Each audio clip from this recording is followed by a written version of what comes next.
So, you're coming to the end of your fast. You're on the last day of your fast. Congratulations. I'm going to talk to you about how to correctly end a biblical fast. I'm Pastor Steve. Our church is La Viña de Gracia in La Calera, Colombia, just outside the capital city of Bogota in Colombia. So how to correctly end a biblical fast. You've been following with us, and we're coming to the end of our 40-day declared time of prayer and fasting. Our campaign is called Declaring War in the Heavenlies and Victory on the Earth. And we are ending our biblical fast in the next few days. So you've been following with us. Let me give you some practical tips that I have learned over the years. It doesn't matter if you did a 3-day fast or a 7-day fast or a 14 or a 21-day fast, or even if you did a 40-day fast. Now is the time to end the fast and to rejoice and to celebrate. Now that you've done this, start watching the blessings and rewards and answers to your prayers to start overtaking you and those that you have been praying and fasting for. Fasting is a marathon, not a sprint. But isn't it amazing how quickly the time has gone by? So if you've been on a full fast, let's talk about how to physically end a fast. On a full fast, which is everything except for liquids, there are some things to remember as you begin to reintroduce foods into your system. This period of readjustment will vary from person to person, and it will depend upon the length of your fast, but you should expect to take it easy on solid foods for at least several days and even up to a week or so. The longer your fast has been, the longer you should wait to come back into a full solid food regimen. This period of the first few days of your fast will have resulted in the most rapid part of your weight loss as your body eliminates excess water and bulk materials. You have probably lost between half to 3/4 of a pound per day while on your fast. So a 14-day fast normally results in weight loss between 10 and 14 pounds. And a 21-day fast may have resulted in a weight loss of 15 to 20 pounds. And there are very few of us that could not afford to lose 15 to 20 pounds, if we're being honest. You should expect to gain back between 5 and 10 pounds over the next week or so, maybe next 2 weeks. And by carefully monitoring your caloric intake, you can maintain a healthy body weight once again. Your stomach has been slowly shrinking, and by the end of your fast, the stomach's capacity is not as large as it was before you started. You might be surprised to find that it does not take a lot of food to fill it up. In fact, you might find that your pre-fast grazing habits and emotional feeding no longer exists. So why reintroduce bad habits now that you've completed your fast? The organs in your body that are usually involved in processing and digesting the food have taken a rest and will wake up gradually as you begin to eat solid foods once again. So when you break your fast, be careful with how much you eat, what you eat, and how you eat it. Give your stomach and organs time to return to normal size and to wake up fully. Now, when breaking a fast, now is the time to really change your pre-fast normal types of food, and you should consider eating healthier.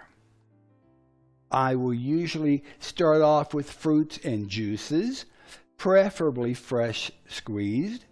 And just remember that for the first 24 to 48 hours, you might experience a bit of diarrhea, and the juices will pass through your system quickly at first. Be prepared and plan ahead. This is another excellent reason not to splurge and start eating solid foods right away. Try drinking the juices and eating the fruit and vegetables every 3 to 4 hours, which allows your system to readjust more easily. Yogurt can be introduced fairly early on after breaking your fast. Fresh soups are also very easy on the body, and after a few days, you might want to include some starches such as bread, potatoes, or rice, but it is best not to add too much sugar at this point. Eat slowly. Chew your food thoroughly. Chew your food well so that it is introduced to your stomach in a liquid form. As you feel full, stop eating. And as tempting as it might be, do not break your fast with highly processed foods such as McDonald's French fries or hamburgers. Now, if you had been fasting for a longer period of time, the food will not taste the same as you remembered. And after all the hard work and efforts, why toss it aside with junk food?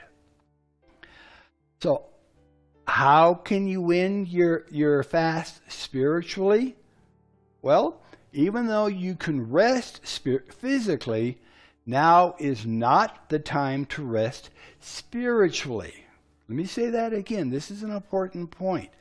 Even though you can rest physically, now is not the time to rest spiritually. Now, here's what I mean by that. Your enemy, the devil, may try to tempt you or to attack you as you begin to walk in the blessings that are following after you. Not only are they following after you, they are overtaking you. James chapter 4, 7 and 8 instructs us to submit yourselves therefore to God. Resist the devil and he will flee from you. Draw nigh to God and God will draw nigh to you. Even Jesus, after his 40 days of fasting and prayer time in the wilderness, he was tempted by Satan. And you can read that in Matthew chapter 4, Mark chapter 1, and Luke chapter 10. In other words, you should expect to be tested in your faith and resolve.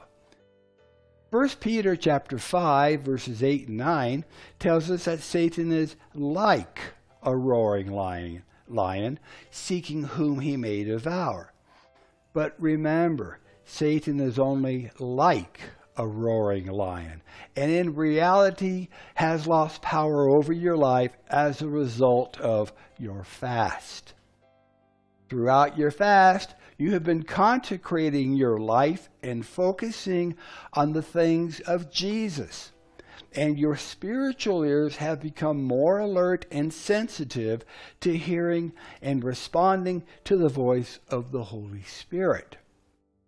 Now you are alerted to even the smallest of sins and disobedience in your life that will grieve the Lord and that will try to keep you away from his presence. Satan will try to convince you that Now you're spiritually mature. You have arrived. That it would be okay for you to go back to those areas of disobedience and sin. It would be a very subtle attack and will not even seem like it's happening. But be alert. Be disciplined and be intentional in your pursuit of the Lord. Now, as you have now finished your time of fasting, this would be an excellent time to give a celebration offering to the Lord. This offering should be something that is of importance to you, and it can be a financial offering or a time offering or even an offering of service and dedication to Jesus. Congratulations once again. You have run the race to win, and you can expect your prayers to be answered fully, completely, and publicly. Be sure to continue in your consecration and dedication.